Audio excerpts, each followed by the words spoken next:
બનાસકાંઠા લોકસભા બેઠક ચૂંટણીને લઈ ભાજપ કોંગ્રેસે મહિલા ઉમેદવારોને મેદાનમાં ઉતાર્યા છે। બનાસની બેન અને બનાસની દીકરી વચ્ચેનો જંગ જામ્યો છે, ત્યારે ભાજપના ઉમેદવાર ડોક્ટર રેખાબેન ચૌધરીએ પાલનપુર તાલુકાના ગ્રામ્ય વિસ્તારમાંથી પ્રચારનો કર્યો હતો પ્રારંભ। પાલનપુરના ભુતેડી ગામે જાહેર સભાને સંબોધતા રેખાબેન ચૌધરીએ કેન્દ્રની મોદી સરકારની સિદ્ધિઓ ગણાવી। આ ઉપરાંત બનાસની દીકરી તરીકે જનતા ખોબલે ખોબલે મત આપી આશીર્વાદ પાઠવવા અપીલ કરી।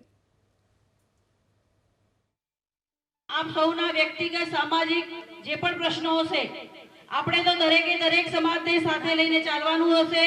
तमारा दरेक प्रश्नोमां हूँ तमारी दीकरी बनीने तमारी પડકે જરૂરથી ઊભી રહીશ। 36 36 કોમનો વિકાસ કરવાનો છે। મોદી સાહેબનો મંત્ર છે સૌનો સાથ સૌનો વિકાસ। બધા સમાજને સાથે લઈને બધાનો વિકાસ થાય, બધાનું ભલું થાય એ પ્રકારના મારે કામો કરવાના છે। અંતમાં વધુ ન કહેતા તમે दूर दूरથી અહીંયા સમયસર પધાર્યા, મને શાંતિથી સાંભળી સન્માન કર્યું, સ્વાગત કર્યું એ બદલ આપનો ખૂબ ખૂબ આભાર માનું છું। આજે મેં પાલનપુર તાલુકાના ભુતેડી ગામથી પ્રચારની શરૂઆત કરી છે અને છેલ્લા દિવસોમાં હું જે લોકોની વચ્ચે પ્રચારમાં જઈ રહી છું, લોકોના, વડીલોના, સંતોના, ભાઈઓના, બહેનોના મને ખૂબ આશીર્વાદ મળી રહ્યા છે। ખોબલે ખોબલે લોકો આશીર્વાદ આપી રહ્યા છે અને જનતાનો ખૂબ प्रचंड जन समर्थन मळी रह्युं छे।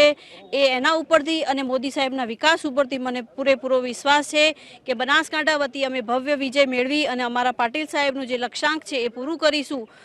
5 लाख उपरथी विजय मेळवी अने जरूरथी बनासकांठा वती एक कमळ मोदी साहेबना चरणोमां जरूरथी धपा।